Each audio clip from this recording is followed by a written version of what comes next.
gloire à Dieu. Je dis gloire à Dieu, à tous. Fermons les yeux pour la prière. Je veux que vous vous remettiez entre les mains du Seigneur dans la prière, comme vous vous préparez à écouter tout ce que le Seigneur veut nous enseigner. Je ne vous dis pas de méditer, je dis prier, que le Seigneur vous entende prier.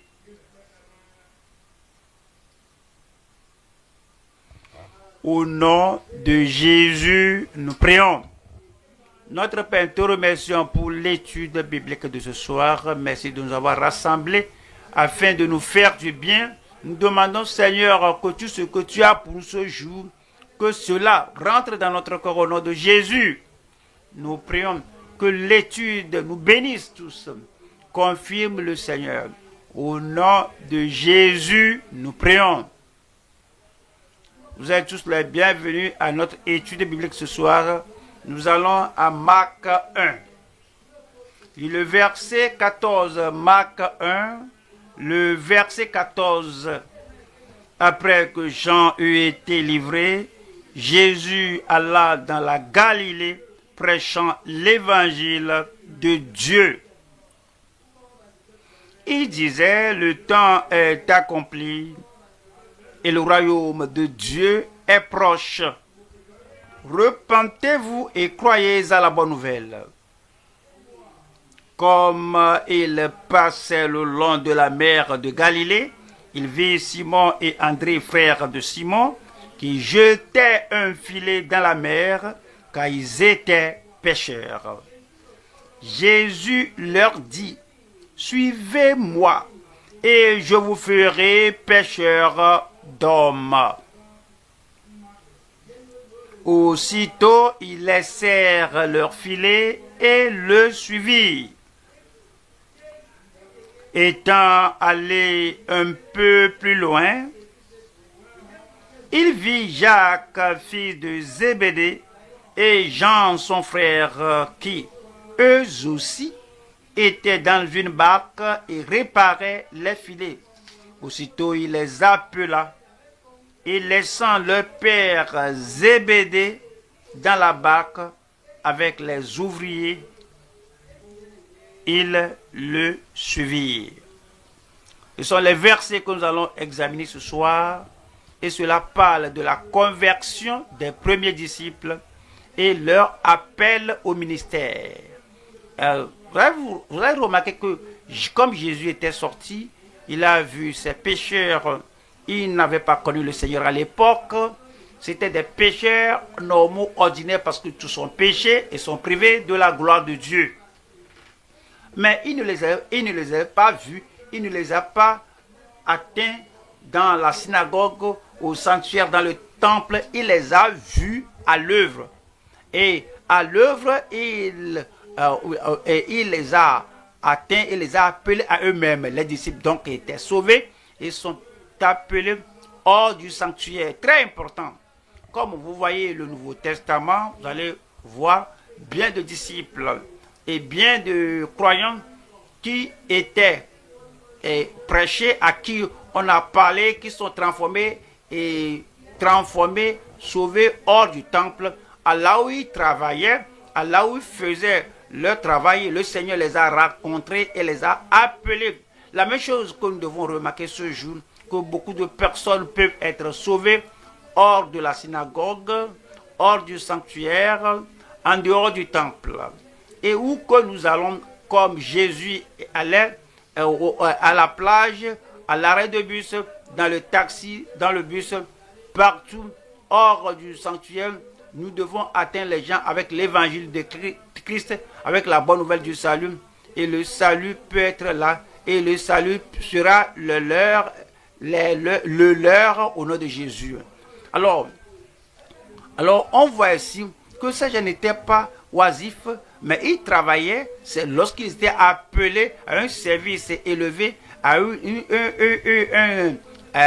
vie élevée, à un grand service et à la formation. Ils sont venus au service avec l'engagement dans l'œuvre du royaume de Dieu. La même chose, nous voyons ici que lorsque les gens sont appelés au salut, Alors nous devons leur dire la même chose, qu'ils viennent au royaume de Dieu pour un objectif et pour être utilisés pour une raison.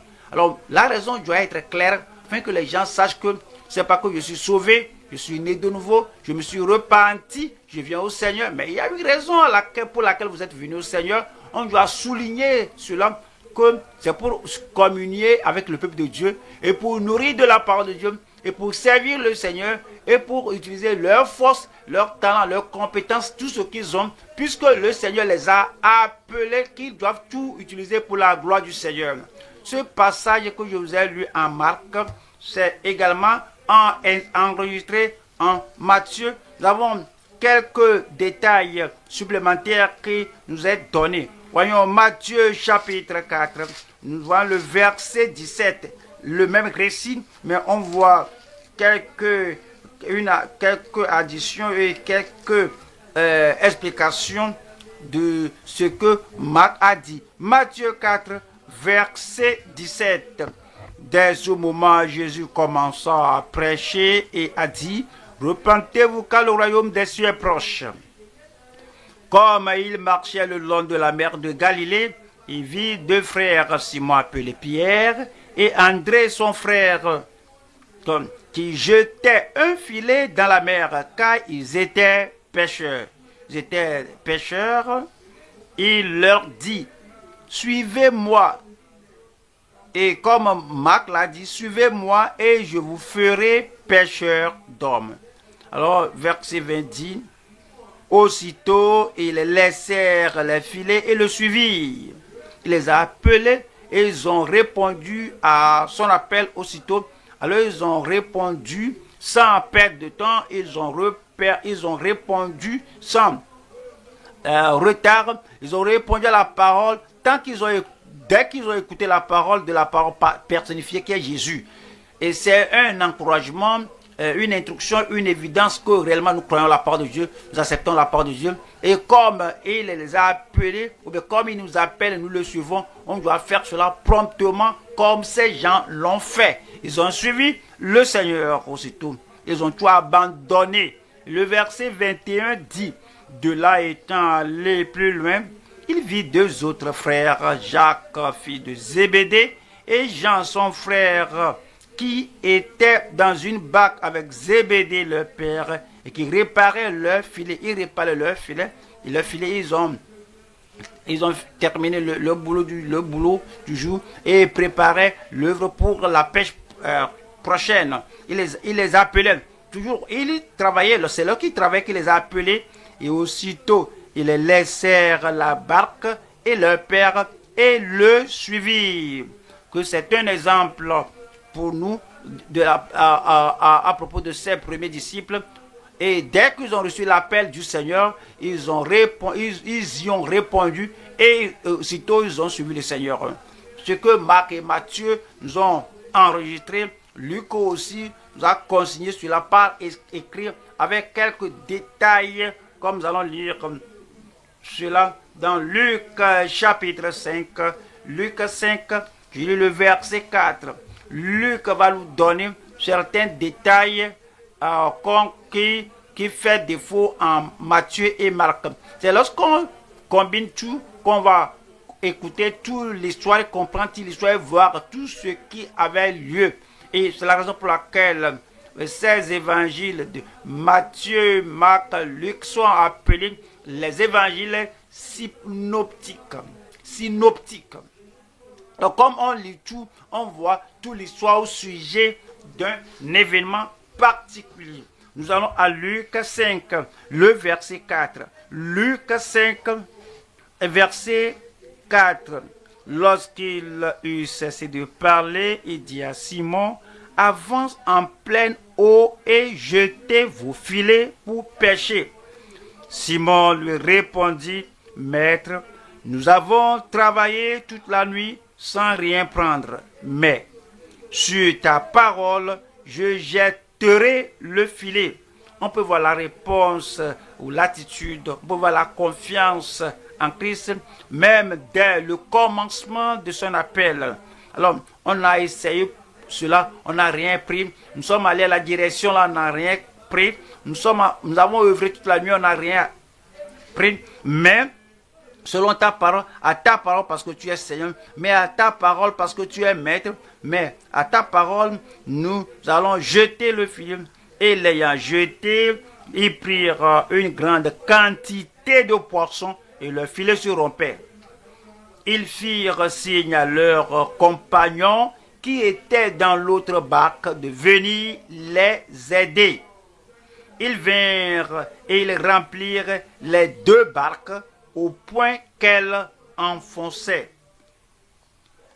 Quand il vit cela, Simon-Pierre tomba aux genoux de Jésus et dit, « Seigneur, retire-toi de moi, parce que je suis un homme pécheur. » Ouais, ces détails font des faux en Matthieu et Marc, et tout est vrai.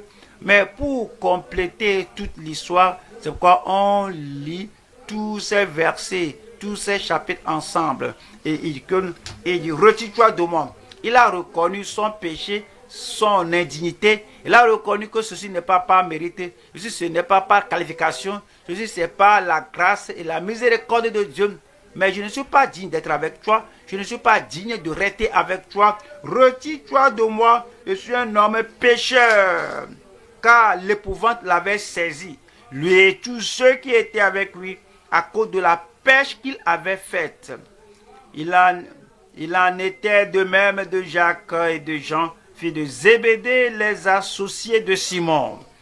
Alors Jésus dit à Simon, ne crains point, désormais tu seras pêcheur d'hommes. Et ayant ramené les barques à terre, ils laissèrent tout et le suivirent. Ils laissèrent tout et le suivirent. Ce soir, nous allons voir ce message en Marc 1, versets 14 à 20. La conversion et l'appel des premiers disciples. La conversion et l'appel des premiers disciples. À commencer, alors pourquoi appelons-les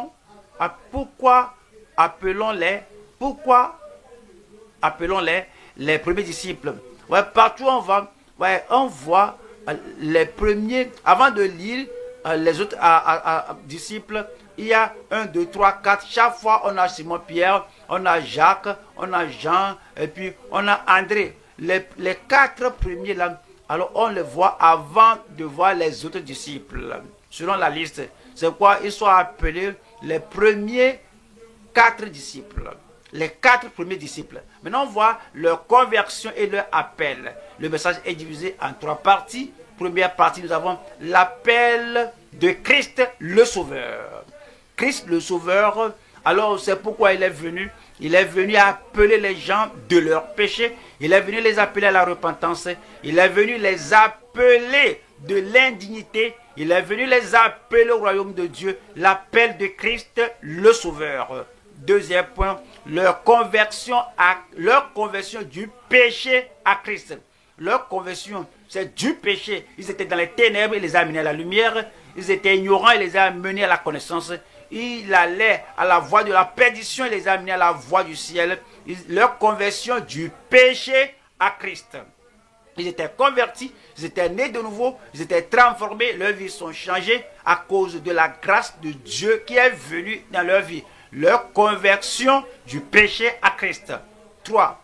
Leur consécration à Christ. Leur consécration à Christ. Et tu dois être en Christ avant de parler de la consécration. Tu dois venir à Christ. Par la conversion, par le salut et par l'identification avec le Seigneur. Alors il y a une unité, il y a une connexion, il y a une communion avant de parler de la consécration. Maintenant, nous parlons de leur consécration à Christ avec fermeté. En Christ, à Christ avec fermeté. Cette consécration, alors, il était ferme en cela et il continuait avec le Seigneur. Leur consécration à Christ avec fermeté. Premier point, l'appel de Christ le Sauveur. L'appel de Christ le Sauveur. Alors, qu'est-ce qui a précédé leur appel? C'est la prédication de Christ le Sauveur. Marc 1, 14 après que Jean eut été livré, Jésus alla dans la Galilée prêchant l'évangile de Dieu. Alors cela parle de Dieu, il a parlé de sa souveraineté, il a parlé de son autorité, il a parlé de sa sainteté, il a parlé d'être au contrôle d'un royaume, il a parlé de ce royaume de Dieu. Et lorsque vous venez dans ce royaume de Dieu, la vie devient différente et il est prêché la bonne nouvelle du royaume de Dieu. La nouvelle de la grâce du royaume de Dieu, la nouvelle de la puissance du royaume de Dieu et la nouvelle des portes ouvertes au royaume de Dieu. C'est ce qu'on fait lorsqu'on prêche le royaume. Nous leur disons que le royaume de Dieu, c'est le royaume de puissance. Le royaume de Dieu, c'est le royaume de vérité, c'est le royaume de lumière et la porte est ouverte pour tous ceux qui veulent venir. Nous leur présentons la bonne nouvelle de la grâce de Dieu, nous leur présentons la bonne nouvelle de la vérité, nous leur présentons la bonne nouvelle d'entrer dans le royaume de Dieu. Nous allons à Matthieu chapitre 9, Matthieu 9, 35.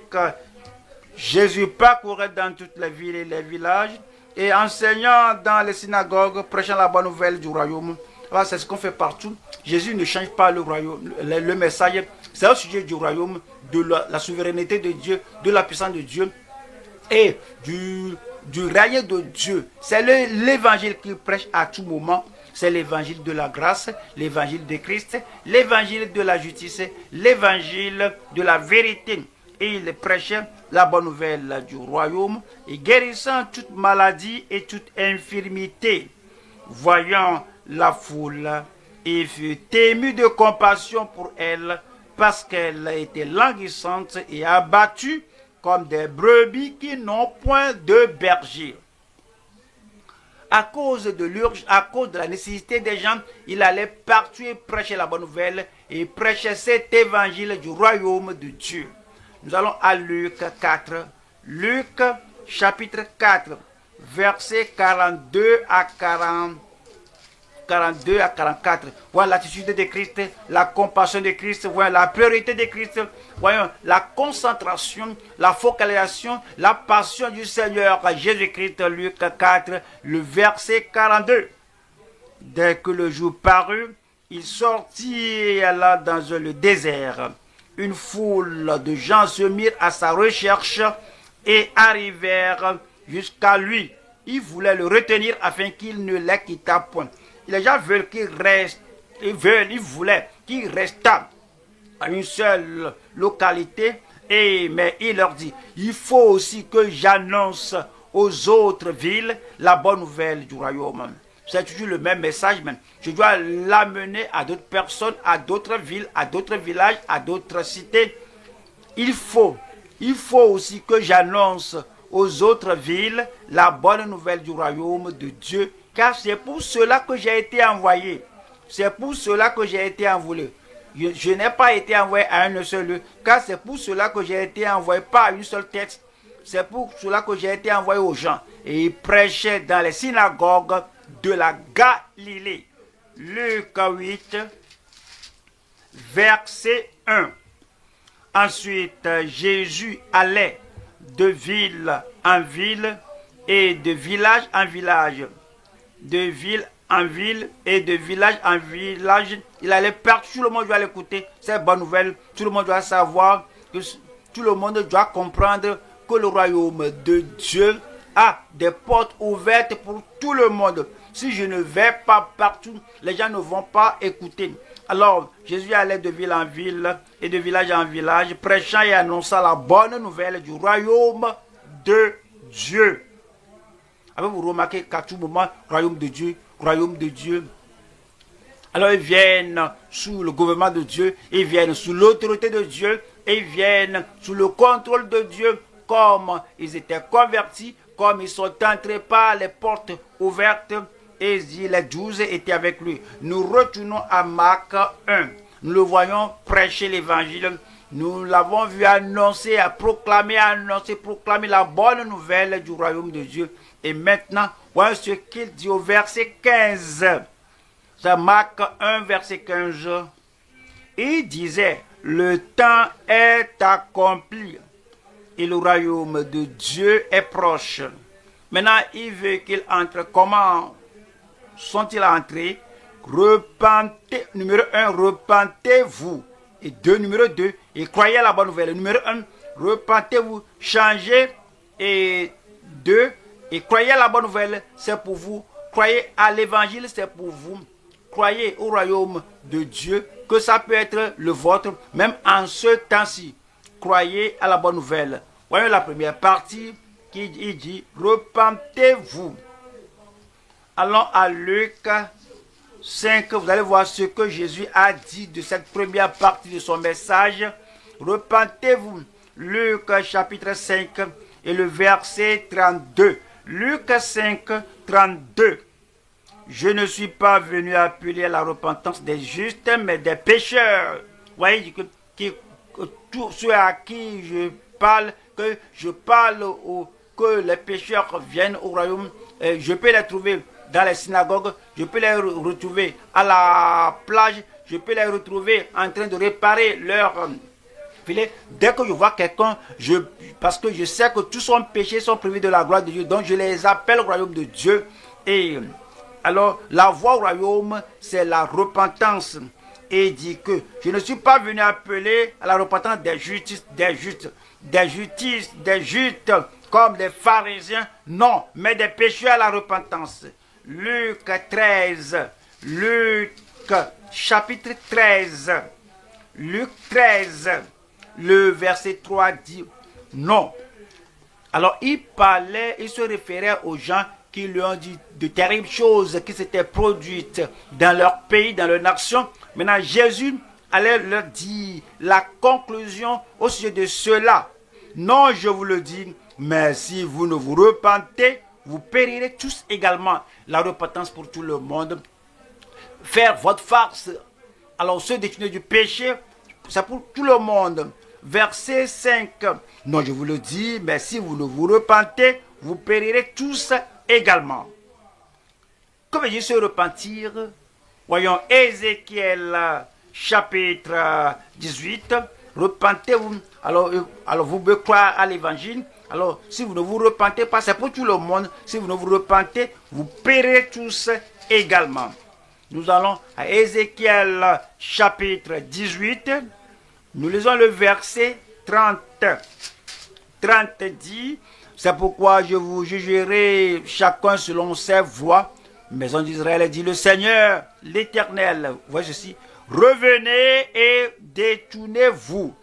Revenez, détournez-vous. C'est ce que cela veut dire, se repentir. Si vous allez à la mauvaise direction, alors vous dites comme non, je vais entrer dans le royaume. Je veux que l'évangile de la grâce soit la mienne et que l'évangile de la vérité soit le mien. Et cela entre en moi. Jésus dit, mais pour faire cela, pour posséder cela, revenez. Repentez-vous. Cela veut dire que revenez et détournez-vous de toutes vos transgressions. Revenez et détournez-vous de toutes vos transgressions afin que l'iniquité ne cause pas votre ruine. 31 dit, rejetez loin de vous toutes les transgressions. C'est ce que cela veut dire, se repentir. C'est ce que Jésus est venu faire. Il est venu appeler les gens à cela. Et que rejetez loin de vous toutes les transgressions par lesquelles vous avez péché. Faites-vous un cœur nouveau et un esprit nouveau. C'est la conversion. Après vous êtes repenti, vous croyez au Seigneur et il y a un nouveau cœur et il y a un nouvel esprit. Pourquoi mourrez-vous, maison d'Israël?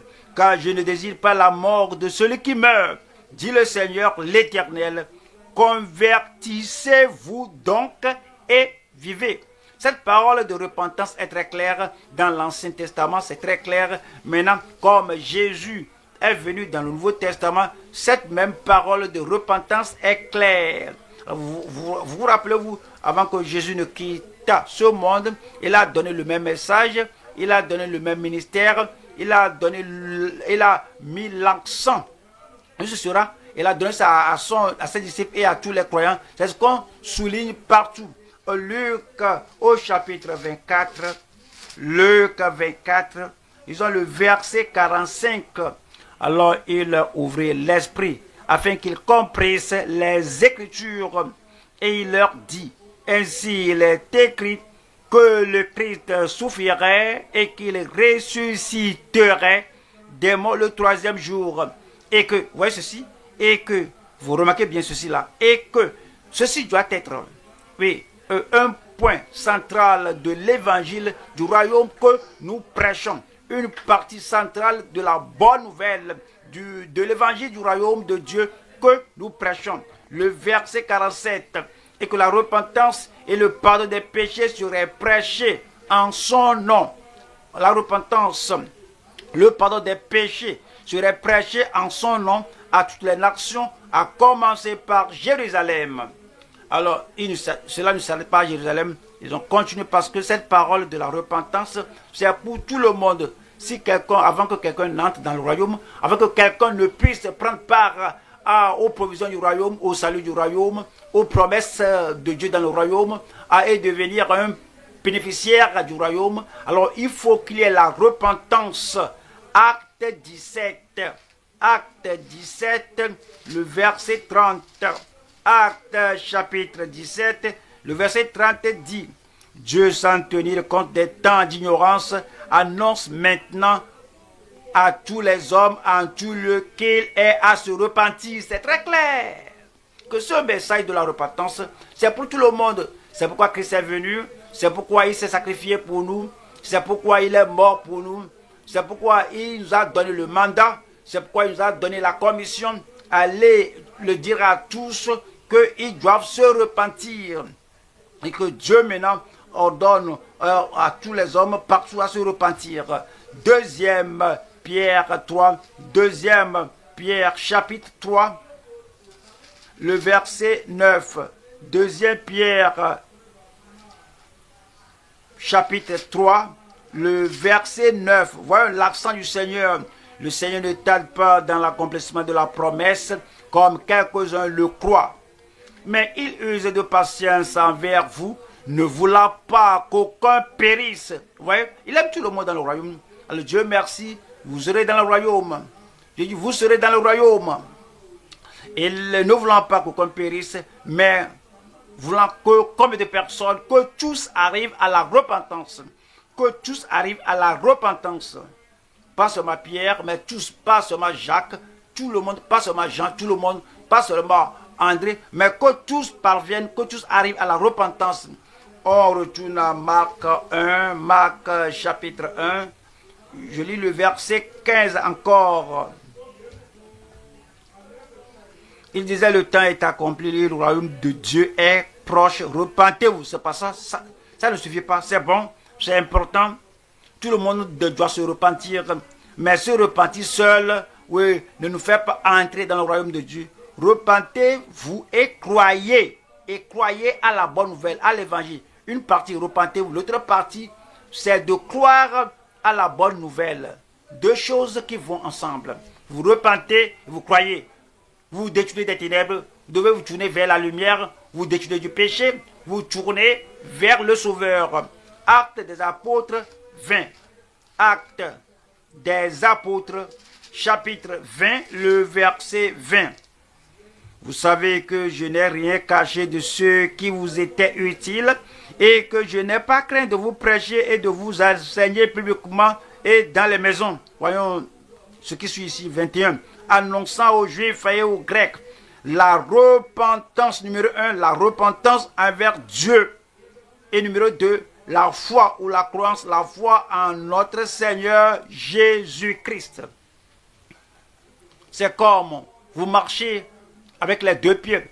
Vous ne pouvez pas seulement boiter, venir dans le royaume. Non, c'est comme on a les deux yeux. Il faut les deux yeux pour bien voir dans le royaume. Donc vous avez des deux mains. Et alors, les deux mains doivent être bien coordonnées pour pouvoir venir dans le royaume de Dieu. Alors, d'une main, il y a la repentance. D'autre main, il y a la foi au Seigneur Jésus-Christ. Vous tournez vers le Seigneur, vous dites, vous croyez aussi, vous détruisez des ténèbres. Et également, vous croyez. Acte des apôtres, chapitre 11, le verset 21. Acte 11, le verset 21. La main du Seigneur était avec eux, et un grand nombre de personnes crurent et se convertirent au Seigneur. Oui, il y a une conversion au Seigneur et une croyance au Seigneur. Premier Thessaloniciens, chapitre 1, verset 7, en sorte que vous êtes devenus un modèle pour tous les croyants de la Macédoine et de l'Achaïe. Non seulement en effet la parole du Seigneur a retenti de chez vous dans la Macédoine et dans l'Achaïe, mais votre foi en Dieu, regardez ceci, votre foi en Dieu s'est fait connaître en tout lieu. Votre foi en Dieu s'est fait connaître en tout lieu de telle manière que nous n'avons pas besoin d'en parler, car on raconte à notre sujet quel accès nous avons eu auprès de vous et comment vous vous êtes convertis à Dieu en abandonnant les idoles pour servir le Dieu vivant et vrai. En abandonnant les idoles, c'est la repentance, pour servir le Dieu vivant et vrai. Et tout le monde en parle, tout le monde parle de votre foi. Il y a la foi, il y a également la repentance. Le verset 10, et pour attendre des cieux son Fils qu'il a ressuscité des morts, Jésus qui nous délivre de la colère à venir. Nous retournons à Marc chapitre 1. Marc 1, nous avons vu l'appel de Christ le Sauveur. Maintenant, il appelait tout le monde. Avant de venir spécifiquement à Pierre, à André, à Jean et à Jacques, il a jeté le filet. Quiconque veut qu'il vienne, il a fait cela en prêchant l'évangile du royaume. Il a fait cela en annonçant l'avènement du royaume. Il a fait cela en donnant les conditions à tous. Numéro 1, il faut se repentir. 2, il faut croire. Lorsque les conditions là sont remplies, la grâce de Dieu va les amener dans le royaume. Deuxième point maintenant, leur conversion du péché à Christ. Leur conversion du péché à Christ. Marc 1, verset 16 jusqu'au verset 20. Comme il passait le long de la mer de Galilée, il vit Simon et André, frères de Simon, qui jetaient un filet dans la mer, car ils étaient pêcheurs. Regardez ici un peu ce qu'on a lu dans Marc 1, chapitre 1, verset 15 à 16. C'est la prédication générale de l'évangile. C'est un dire à tous. Maintenant, c'est comme l'assemblée s'assied, on prêche l'évangile. Que repentez-vous, croyez à la bonne nouvelle. Ce à quoi on va maintenant, c'est personnaliser, c'est cibler un individu et lui parler ce que ceci est pour toi. Tu peux entrer dans le royaume de Dieu et lorsque Jésus leur parlait directement, Jésus leur a parlé directement et il a vu Simon, verset 17 qui dit, Jésus leur dit, suivez-moi. Alors, c'est une autre manière de dire que repentez-vous. C'est une autre manière de dire que abandonne ce que tu fais. Abandonne ce à quoi tu t'habituais. Abandonne le passé pour embrasser une nouvelle direction, pour emprunter une nouvelle direction. Et suis-moi. C'est de dire que détourne-toi de ta voie et tourne-toi vers moi. Abandonne ta faiblesse pour venir à moi. C'est comme détourne-toi des terrains pour venir à la lumière. Et détourne-toi de ce que tu faisais, ce à quoi tu t'es habitué de faire depuis ta naissance et ce que tu faisais comme carrière et viens vers moi maintenant. Abandonne quelque chose derrière toi et dis, suivez-moi, je vous ferai pêcheur d'hommes. Je vais vous convertir, je vais vous former, je vais vous enseigner et votre vie sera totalement différente. Aussitôt, ils laissèrent leur filet. Ils abandonnaient tout ce qu'ils faisaient dans le passé et ils l'ont suivi. Pourquoi le suivaient-ils? Parce qu'ils ont cru en lui. Pourquoi le suivaient-ils? Parce qu'une nouvelle vie a commencé, une nouvelle direction a commencé dans leur vie. Étant allé un peu plus loin, il vit Jacques, fils de Zébédée, et Jean, son frère, qui eux aussi étaient dans une barque et réparaient les filets. Aussitôt il les appela et laissant leur père Zébédée dans la barque. Avez-vous remarqué cela? Quelque chose, si vous allez suivre Christ, vous devez abandonner quelque chose derrière vous. Votre vie, ce qui fait partie intégrante de votre vie, ce à quoi vous êtes habitué, la chose qui va empêcher votre futur, ce qui va empêcher votre appel, la chose qui va empêcher votre vie que vous ne pouvez pas joindre ça à votre nouvelle vie. Vous devez tout abandonner pour suivre le Seigneur. C'est-à-dire qu'ils ont abandonné Zébédée, leur père, dans la barque avec les ouvriers. Ils le suivirent. Ils le suivirent. Comme vous voyez ceci, il y a trois choses ici. Numéro 1, l'appel.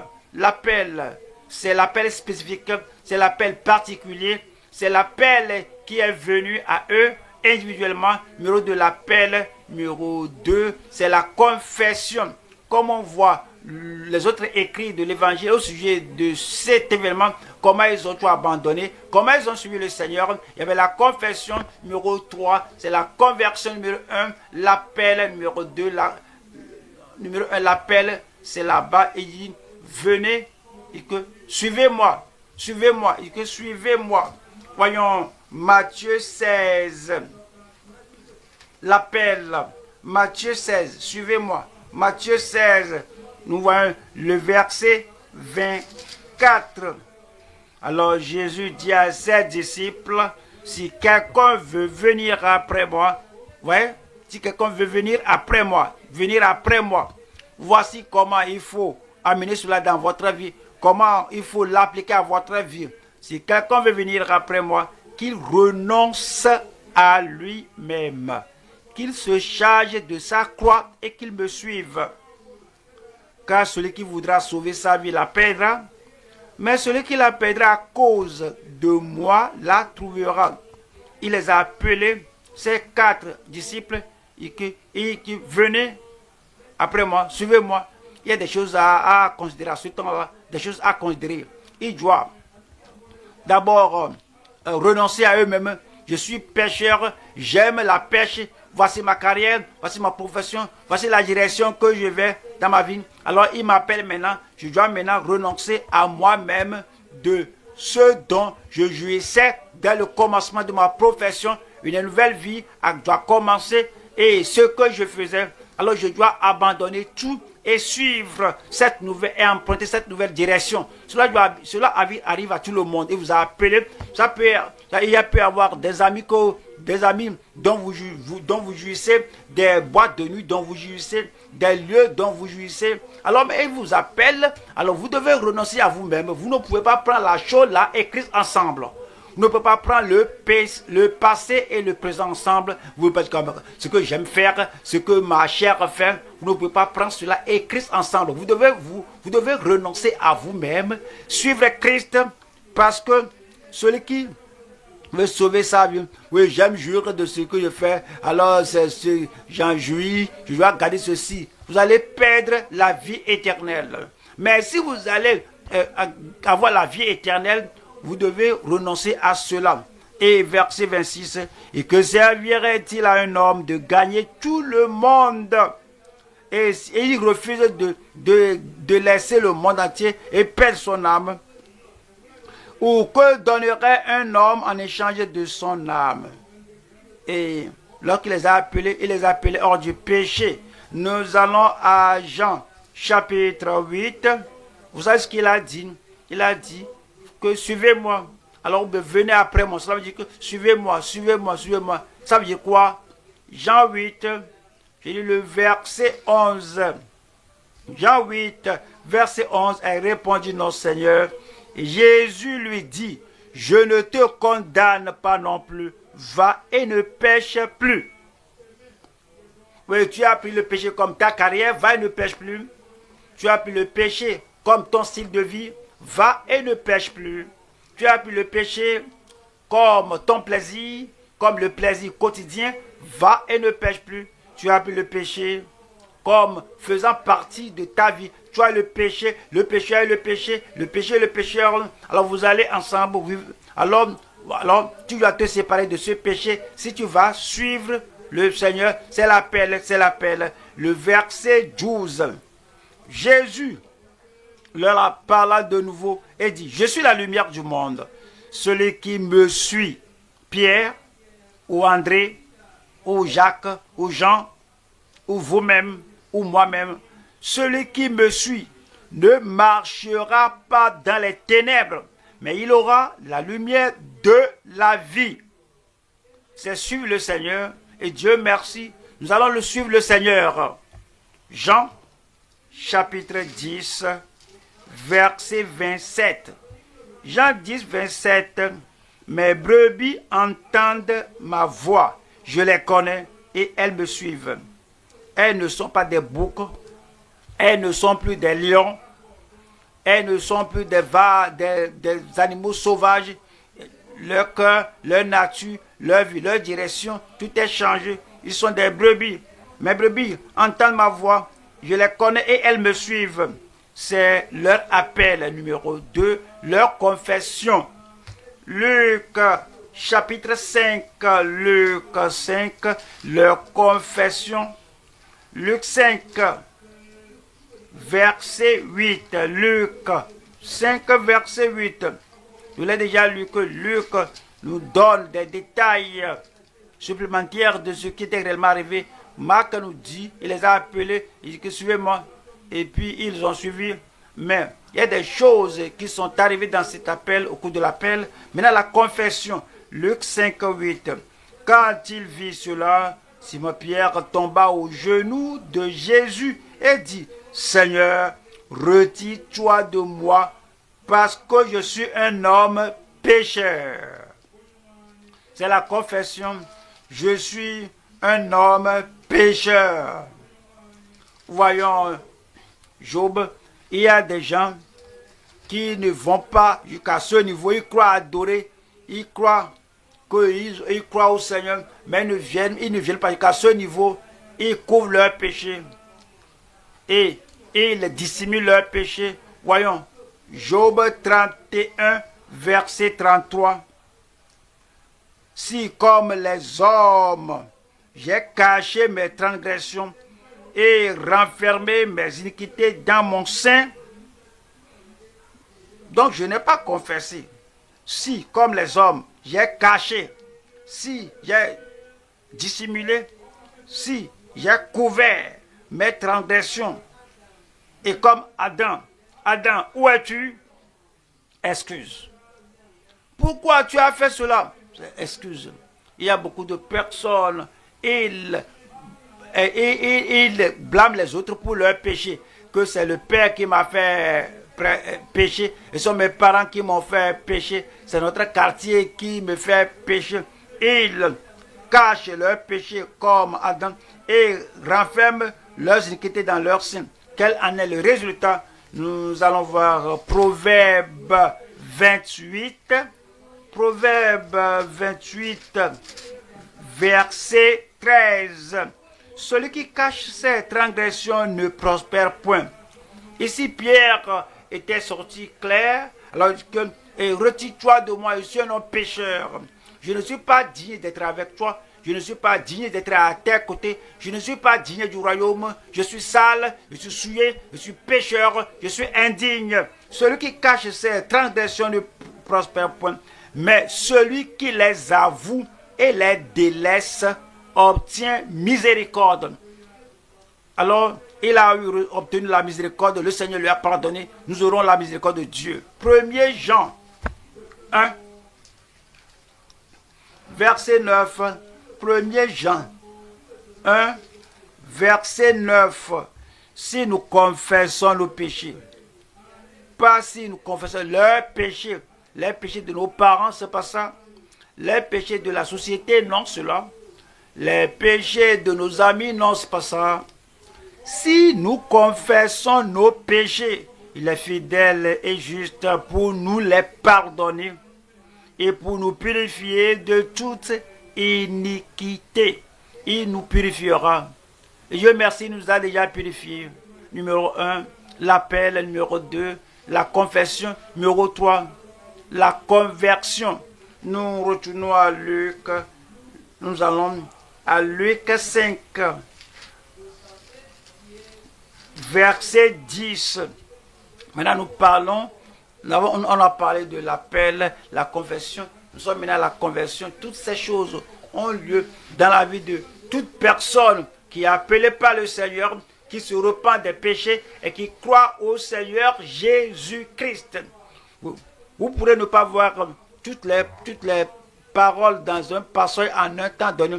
Quelqu'un est sauvé, à la même moment, la personne est née de nouveau. En ce temps, la personne est adoptée dans la famille de Dieu.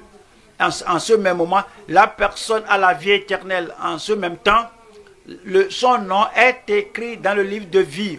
En ce même temps, l'Esprit de Dieu rend témoignage dans son cœur que la personne est enfant de Dieu. Mais on ne voit pas tous ces détails dans un simple message ou dans une simple phrase. Mais ce sont les choses qui se produisent lorsque quelqu'un se repent et croit au Seigneur Jésus-Christ. La personne est appelée, la personne répond à l'appel, la personne confesse ses péchés et puis il y a la conversion. Luc 5, verset 10. Il en était de même de Jacques et de Jean, fils de Zébédée, les associés de Simon. Alors Jésus dit à Simon, ne crains point. Il dit, je suis pécheur et que ne crains point. Je ne suis pas digne, ne crains point. Je ne peux pas être avec toi, ne crains point. Retire-toi de moi. Une personne comme ça ne peut pas te suivre parce que je suis un pécheur terrible, ne crains point. Désormais, tu seras pécheur d'hommes. C'est la conversion de cet homme-là. Et Jésus, après tout, l'a rendu très clair que personne ne peut le suivre sans cette conversion. Voyons, Matthieu 18, verset 3. Et dit, je vous le dis en vérité, si vous ne vous convertissez et si vous ne devenez comme les petits enfants, vous n'entrerez pas dans le royaume des cieux. Vous voyez cela? S'ils sont entrés dans le royaume, ce n'est pas la conversion. Et si Pierre est entré dans le royaume, il est déjà entré. Parce que Jésus présentait le royaume à eux, à Jacques, à Jean, à André, à Pierre. Et il veut qu'ils entrent dans le royaume de Dieu. Pour entrer, il leur a déjà dit, repentez-vous et croyez à la bonne nouvelle. Donc on sait qu'ils sont entrés. Ouais, parce qu'il a dit, ne crains pas, dorénavant, tu seras pécheur d'homme. Il a dit que non seulement citoyen du royaume, mais tu seras serviteur, un ouvrier, un dirigeant, un apôtre du royaume. Alors s'il est dans le royaume, donc, s'il était dans le royaume, donc, il se serait converti. Et il dit que, et en vérité, je vous le dis, si vous ne vous convertissez pas comme vous devenez comme des petits enfants, vous n'entrerez pas dans le royaume des cieux. Et Pierre lui-même s'étant rappelé à parler aux autres et à faire usage de cette expression, repentez-vous. Actes des apôtres, chapitre 3, le verset 19. Acte 3, 19. Repentez-vous donc et convertissez-vous. Voyez comment c'est clair. Si vous repentez, vous croyez au Seigneur Jésus, vous êtes convertis. Et Pierre s'est repenti, il a cru au Seigneur Jésus-Christ et il s'est converti. Alors il a confessé ses péchés. Et puis Jésus a dit, ne crains pas, je t'ai pardonné, ne crains pas, je t'amène au royaume. La conversion a lieu. Et Pierre lui-même a dit, repentez-vous donc et convertissez-vous pour que vos péchés soient effacés. Lorsque vous êtes convertis, tous vos péchés commis, alors grand péché, petit péché, les péchés communs ou inhabituels, les péchés occasionnels, tous ces péchés sont effacés. Ces péchés sont effacés du livre de Dieu, sont effacés du rapport de Dieu, sont effacés de votre corps. Alors ces choses nous semblent dans votre vie totalement effacées. Je crois que quelqu'un va dire Amen. Que vos péchés, afin que vos péchés soient effacés. Afin que des temps de rafraîchissement viennent de la part du Seigneur. Et ça, c'est le royaume. Le royaume de Dieu, c'est un temps de rafraîchissement, un temps de renouvellement. C'est une situation à laquelle tout l'épuisement du passé, la confusion, la chaleur, le bruit du passé, tout cela sera ôté. Et maintenant, il y a maintenant le rafraîchissement de la part du Seigneur. Verset 26 dit, c'est à vous premièrement que Dieu, ayant suscité son serviteur, l'a envoyé pour vous bénir en détournant chacun de vous de ses iniquités. chacun de vous de ses iniquités. Il est détourné. C'est la conversion. On va Jacques chapitre 5. Pierre a parlé de la conversion. Écoutons Jacques maintenant qui parle de la conversion. Vous rappelez bien les gens dont nous étudions ici, les premiers disciples, on a les 4 premiers disciples, on a Pierre, André, on a Jacques, on a Jean. Et tous ont compris la conversion. Pourquoi? Parce que cela leur était arrivé. Pourquoi? Parce que l'Esprit de Dieu l'a portraituré dans leur cœur, la conversion. Nous allons au verset 19, Jacques 5, 19. Mes frères, si quelqu'un parmi vous s'est égaré loin de la vérité et qu'un autre l'y ramène, si quelqu'un parmi vous s'est égaré loin de la vérité, si quelqu'un n'est plus dans la vérité, la personne s'est éloignée de la vérité, si quelqu'un était dans l'erreur, si quelqu'un était dans les ténèbres, si quelqu'un était dans l'iniquité, si quelqu'un menait une vie de péché, la personne s'est égarée du Seigneur et il s'est égaré loin de la vérité et qu'un autre l'y ramène, l'amener à la repentance pour croire au Seigneur, pour avoir le salut, en ayant une nouvelle vie, en ayant la vie éternelle, la personne reçoit le pardon et la grâce et être affranchie du péché, c'est la conversion. Verset 20 dit qu'il sache que celui qui ramènera, c'est un pécheur de la voie où il s'était égaré, sauvera une âme de la mort. Et au moment du salut, c'est la conversion et l'âme est sauvée de la mort éternelle et couvrira une multitude de péchés. Tous les péchés que la personne a commis depuis que la personne est née, tous ces péchés sont ôtés. Alors, il y a l'appel numéro 1, numéro 2, il y a la confession numéro 3, c'est la conversion. C'est très simple. Si vous n'êtes pas converti, si vous n'êtes pas encore dans le royaume, très simple, numéro 1, premier pas, repentez-vous. Premier pas, changez et détournez-vous des ténèbres. Premier pas, détournez-vous du passé. Premier pas, alors prenez tous vos passés, tous vos péchés du passé, amoncelez tout et jetez tout et abandonnez tout. Détournez-vous de tout. Ayez foi en Christ. Allez à Christ que je t'accepte, je te reçois, je te prends comme mon sauveur, je me détourne des ténèbres, je me tourne vers la lumière, le salut sera à vous, la conversion sera à vous, et la grâce de Dieu sera la vôtre au nom de Jésus-Christ.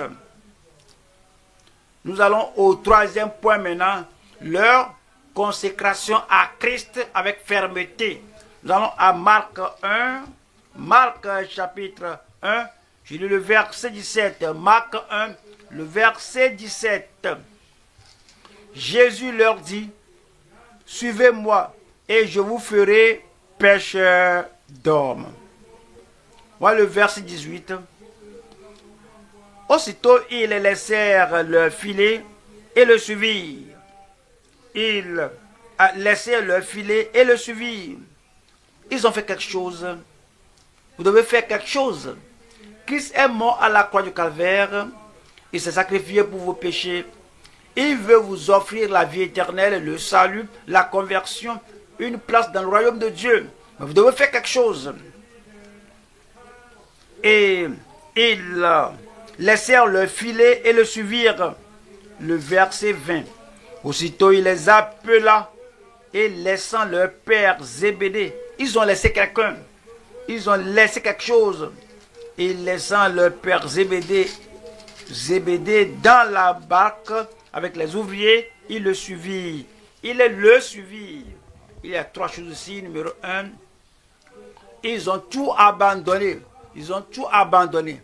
Et que dois-je abandonner quelque chose qui va empêcher les participants du royaume, tout ce qui va empêcher le progrès du royaume, tout ce qui va empêcher le plaisir du royaume, tout ce qui va empêcher l'appel que le Seigneur vous a fait. Alors pour vous, ce peut ne pas être les filets pour les poissons. Pour vous, ce peut ne pas être un instrument qu'on utilise pour vous, ça peut être un partenariat, ça peut être ce que vous vendez l'alcool, vous vendez la cigarette, ce peut être votre cas que vous devez abandonner cela.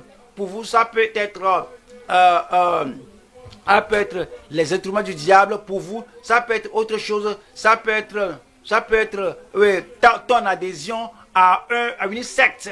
Mais chacun doit abandonner quelque chose. Si vous venez au Seigneur, numéro 1, il abandonnait tous. Marc chapitre 10, et Pierre va nous rappeler, non, c'est pas seulement le filet, mais tout ce qui contredit le rappel, tout ce qui n'est pas compatible avec l'appel de Dieu sur leur vie. Êtes-vous enfant de Dieu? Regardez votre vie. Y a-t-il quelque chose, y a-t-il quelqu'un, y a-t-il une relation qui n'est pas compatible avec l'appel de Dieu sur ta vie? Tu dois abandonner quelque chose. Marc chapitre 10, le verset 28. Pierre se mit à le dire, voici, nous avons tout quitté et nous t'avons suivi. Nous avons tout quitté et nous t'avons suivi. Vous devez abandonner quelque chose, c'est tout. C'est tout. Tout ce qui contredit l'appel de Dieu dans votre vie. Le verset 29, Jésus répondit, je vous le dis, en vérité, il n'est personne qui, ayant quitté à cause de moi et à cause de la bonne nouvelle, sa maison, ou ses frères, ou ses soeurs, ou sa mère, ou son bien, ou ses enfants, ou ses terres, ne reçoivent au centuple présentement dans ce siècle des maisons, des frères, des sœurs, des mères, des enfants et des terres avec des persécutions. Et dans le siècle à venir, dites-le moi, la vie éternelle. Vous voyez? Ils ont tout abandonné. Ils ont tout abandonné. Nous allons à Luc 14. Luc 14. Nous avons le verset 33. Luc 14, 33. Ainsi donc, quiconque d'entre vous ne renonce pas à tout ce qu'il possède ne peut être mon disciple. Et cela, tout ce qu'il a, ou tout ce qu'il a qui va contredire l'appel du royaume, tout ce qu'il a qui va éliminer la sainteté dans sa vie, tout ce qu'il a qui va le faire se rappeler le passé à tout moment, tout ce qu'il a qui va le faire écouter ces mauvaises plaisanteries, ces choses qui suivent, tout ce que vous avez qui contredit ce que Dieu veut dans votre vie. Alors vous dites que le royaume de Dieu est plus important et ma paix dans le royaume est plus importante et ma jouissance du royaume est très importante et tout ce qui contredit cela, je dois y renoncer. Philippiens 3. Philippiens chapitre 3 verset 7 dit, mais ces choses qui étaient pour moi des gains, je les ai regardées comme une perte à cause de Christ. Les choses qui me sont comme des gains. Vous vous rappelez bien, il a une religion, la religion des pharisiens. Alors, il était avancé en cela. Maintenant, il suit le Seigneur et il ne pouvait pas garder le pharisaïsme, il ne pouvait pas garder les pharisiens, il ne pouvait pas garder l'association avec le Sanhédrin, il ne peut pas garder ces choses dont il jouissait en tant que juif, il ne peut pas garder cela. Ces choses lui étaient gain, il recevait des lettres de créance d'eux pour aller faire n'importe quoi. Mais c'est dit ici que mais ces choses qui étaient pour moi des gains, je les ai regardées comme une perte à cause de Christ. Et même je regarde toutes choses comme une perte à cause de l'excellence, de la connaissance de Jésus-Christ, mon Seigneur. Depuis que le Seigneur l'a appelé, tout ce qui contredit l'appel là, tout ce qui va le ralentir, tout ce qui va l'empêcher, et tout ce qui a empêché son progrès dans le royaume de Dieu, il doit tout abandonner pour lui. C'est l'association avec les pharisiens. Pour vous, ce peut ne pas être l'association avec les pharisiens. Laissez-moi vous dire quelque chose de très simple. Vous allez à un coiffeur pour faire la coupe, et là-bas, il y a des plaisanteries sales, et puis on se moque de l'évangile, on se moque de l'église, et déchire la Bible en pièces. Lorsque l'homme là vous coupe, vous coiffe, et il dit quelque chose de mauvais, quelque chose de démoniaque, tu dis que c'est l'une des choses auxquelles il faut renoncer. Peut-être vous êtes une fille, vous êtes allé faire vous coiffer, et puis on vous fait votre tresse, on vous fait votre coiffure, et on dit des choses sales dans votre oreille, dans vos oreilles. Il y a des choses qui vous sont particulières, des choses qui me sont particulières à Paul ou bien à Pierre, auxquelles il faut renoncer afin de faire le progrès dans le royaume. Vous allez faire le progrès au nom de Jésus. Donnez-moi un bon amen. Mais ces choses qui étaient pour moi des gains, je les ai regardées comme une perte à cause de Christ. Et même je regarde toutes ces choses comme une perte à cause de l'excellence de la connaissance de Jésus-Christ, mon Seigneur, pour lequel j'ai renoncé à tuer. Je les regarde comme de la boîte afin de gagner Christ. Hébreux chapitre 11. Verset 27. C'est par la foi qu'il quitta l'Égypte. Vous ne pouvez pas être en Égypte et Canaan à la fois. Dieu a appelé Moïse de conduire les enfants d'Israël hors d'Égypte, au Canaan, au pays de Canaan, la terre promise. Et lui, il était en Égypte. Il y avait de grands avantages qui l'attendaient en Égypte s'il acceptait de rester, de demeurer le fils de la fille de Pharaon. Et il deviendrait un pharaon en Égypte, mais il ne pouvait pas rester avec cela parce que cela contredit son appel. Quel est votre appel? Il vous appelle à la vie éternelle. Quel est votre appel? Il vous appelle au service du Seigneur. Quel est votre appel? Dieu vous appelle à prendre certaines personnes hors de leur péché pour les conduire au royaume de Dieu. Quelles sont les choses dans votre vie qui vont empêcher cela? Vous devez y renoncer. C'est ça ce qui fait partie de votre consécration. C'est pas la fois qu'il quitta l'Égypte sans être effrayé de la colère du roi, car il se montra ferme comme voyant celui qui est invisible, numéro 1. Et ils ont tout abandonné, numéro 2. Ils l'ont suivi. Nous retournons à Marc. Et comme nous revenons à Marc chapitre 1, vous allez voir ici qu'il leur avait dit, suivez-moi. Ils ont tout abandonné et ils l'ont suivi. Voyons Marc 1, le verset 18. Marc 1, verset 18. Aussitôt, ils laissèrent leur filet et le suivirent. À suivre le Seigneur, quelle en est l'implication? Nous allons à Jean 10. Jean 10. Ils l'ont suivi. Et pour vous, quelle en est l'implication? Vous voyez cela dans la parole de Dieu. Ils l'ont suivi. Ils ont tout abandonné. Et s'ils s'arrêtent là-bas, ça ne suffit pas. Parce qu'il y a des gens dans le monde aussi.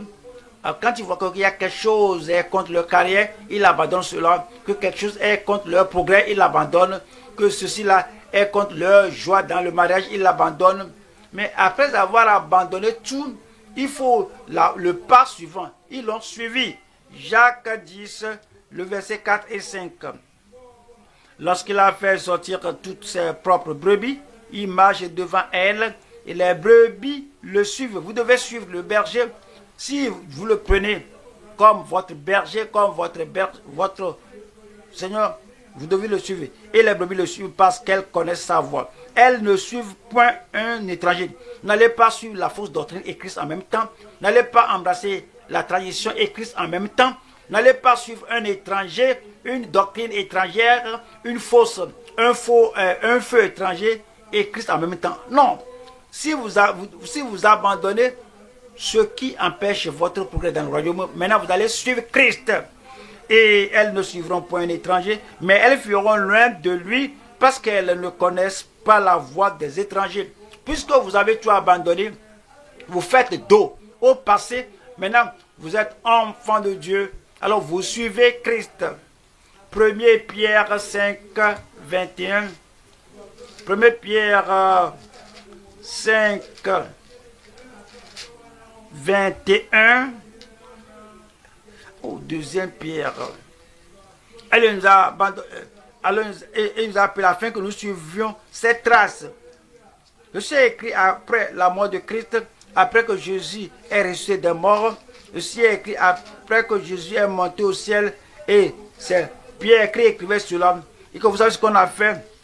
Nous avons tout abandonné et nous l'avons suivi. Nous l'avons vu face à face. Nous l'avons vu dans le naturel. Nous l'avons vu dans le physique. Maintenant, vous ne pouvez plus le voir. Il est allé au ciel.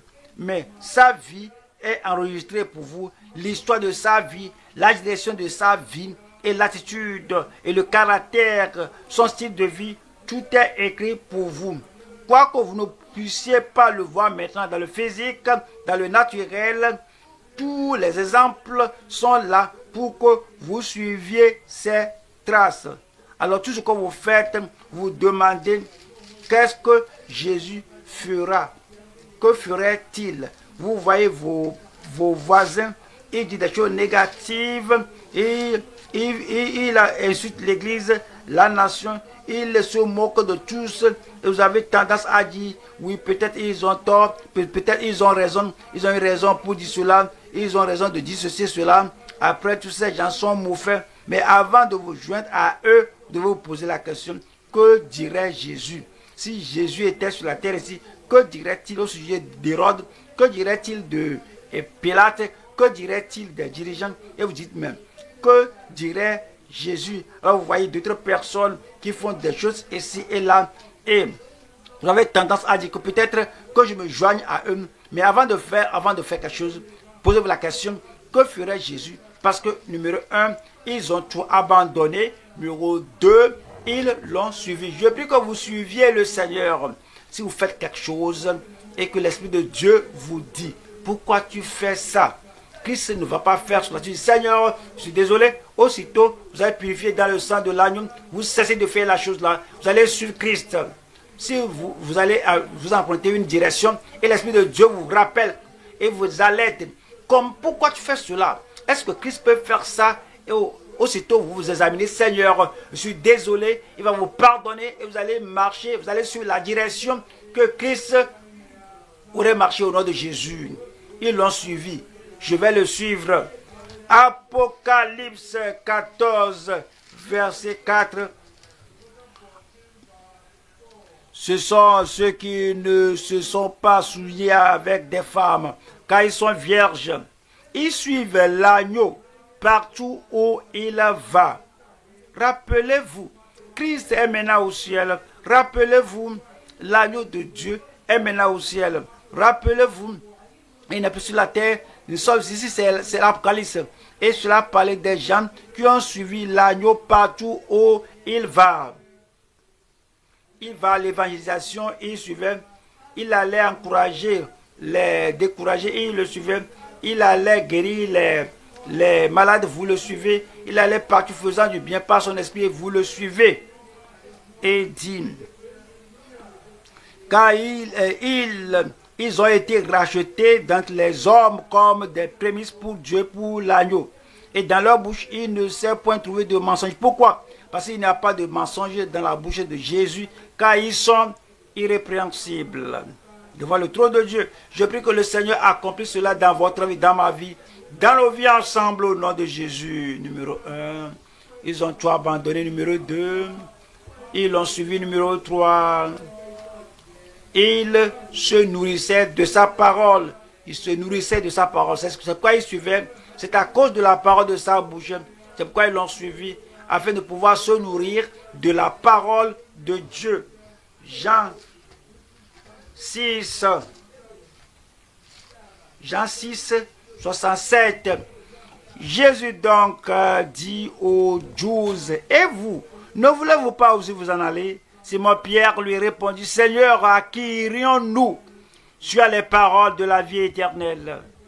À qui irions-nous? Tu as les paroles de la vie éternelle. Et nous avons cru et nous avons connu que tu es le Christ, le Saint de Dieu. Il se nourrissait de la parole de Dieu. Il se nourrissait de sa parole. Vous abandonnez tout ce qui va empêcher votre progrès dans le royaume de Dieu. Vous le suivez. Tout ce qu'il va faire, c'est ce que vous allez faire. Et vous vous nourrissez de sa parole. Jean 17. Jean 17, le verset 8. Car je leur ai donné les paroles que tu m'as données. Car je leur ai donné les paroles que tu m'as données. Et ils les ont reçues. Et ils ont vraiment connu que je suis sorti de toi. Et ils ont cru que tu m'as envoyé. Voilà le verset 14. Je leur ai donné ta parole et le monde les a haïs parce qu'ils ne sont pas du monde comme moi je ne suis pas du monde. Il se nourrissait de sa parole. Mais c'est lorsqu'il était vivant. Maintenant, il n'est plus ici sur terre. Il est allé au ciel. Qu'est-ce que je dois faire aujourd'hui? Est-ce que je peux encore retrouver sa parole ce jour? Qu'est-ce que je dois faire avec cette parole? Nous allons au Colossiens. Colossiens 3, verset 16. Colossiens 3, verset 16. Que la parole de Christ habite parmi vous abondamment. Il est allé au ciel. Il est à la droite de Dieu, du Père maintenant. Cependant, sa parole est avec nous. La parole est écrite. Ses messages sont écrits. Ses doctrines sont écrites. Et la parole qui donne le salut. La parole qui conduit à la sanctification. La parole de sa puissance. Le baptême dans le Saint-Esprit. Sa parole sur le mariage. Sa parole sur l'évangélisation. Sa parole sur l'enlèvement. Sa parole sur son avènement.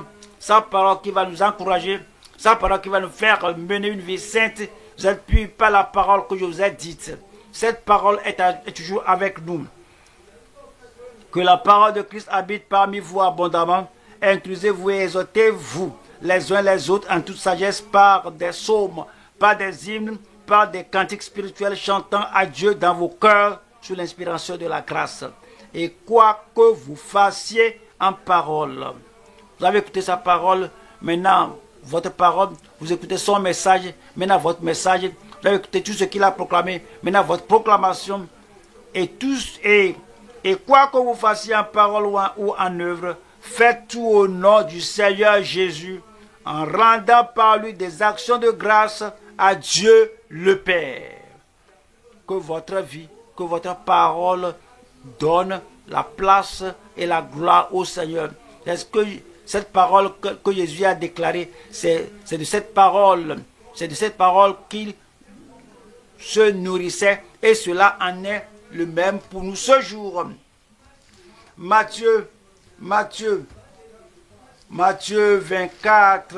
le verset 35, qui dit que le ciel et la terre passeront, mais mes paroles ne passeront point. Cette parole, c'est dans la Bible maintenant. La parole de Dieu nous est donnée maintenant. Et dit, le ciel et la terre passeront, mais mes paroles ne passeront point. Alors que devons-nous faire avec sa parole ce jour numéro 1? Écoutez l'appel de Christ le Sauveur. Et il nous prêche, il déclare la parole encore, il continue de le dire, le royaume de Dieu est proche. Maintenant la porte est ouverte. Repentez-vous et croyez à la bonne nouvelle. Si vous n'êtes pas encore rentré dans le royaume, écoutez la parole de Christ. Vous allez entrer ce jour au nom de Jésus. Si vous êtes entré, vous allez demeurer dans le royaume. Si vous êtes entré, vous allez rester. Si vous êtes entré, vous allez amener d'autres à venir au royaume au nom de Jésus. Il y aura l'évidence de la conversion dans votre vie. Votre appel sera clair, votre confession très claire et votre conversion très claire. Les gens autour de vous seront en mesure de dire ils seront en mesure de parler de votre foi. Comment vous avez abandonné les idoles pour venir au Dieu vivant, et on va voir que votre vie va vous démarquer en tant que croyant. Dieu merci Seigneur, je suis croyant. Je dis Dieu merci, je suis croyant. Je rends grâce à Dieu pour vous. Vous êtes croyant, vous allez demeurer croyant au nom de Jésus. Tout ce qui empêche votre progrès dans le royaume, ce qui empêche votre partenariat, ce qui empêche votre profession de foi dans le royaume, vous pourrez vous examiner maintenant. Vous pouvez examiner votre caractère. Devez-tu abandonner? Ils ont tout abandonné.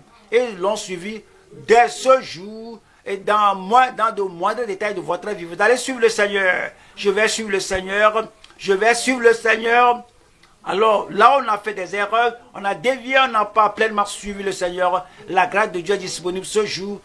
Il va pardonner à chacun de nous au nom de Jésus. Maintenant, nous allons nous nourrir de sa parole. Alors, vous serez forts.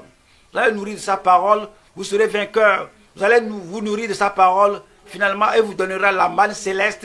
Et puis vous serez au paradis de Dieu. Et vous allez manger de cette arbre de vie au paradis de Dieu, finalement, au nom de Jésus. Abandonnez tout, le suivre et se nourrir de sa parole. Je prie que la parole de Dieu ait son effet dans notre vie au nom de Jésus. Levons-nous maintenant et parlons au Seigneur. Apportez ces choses au Seigneur dans la prière. Regardez ce que Pierre est devenu après avoir suivi le Seigneur. Regardez ce qu'il est devenu après avoir répondu à l'appel du Seigneur. Qui sait ce que vous deviendrez dans le royaume, comme vous répondez au Seigneur ce jour. Ouvrez la bouche et parlez au Seigneur, disant, Seigneur, me voici, Seigneur, me voici, j'abandonne tout, je te suis, je vais me nourrir de ta parole.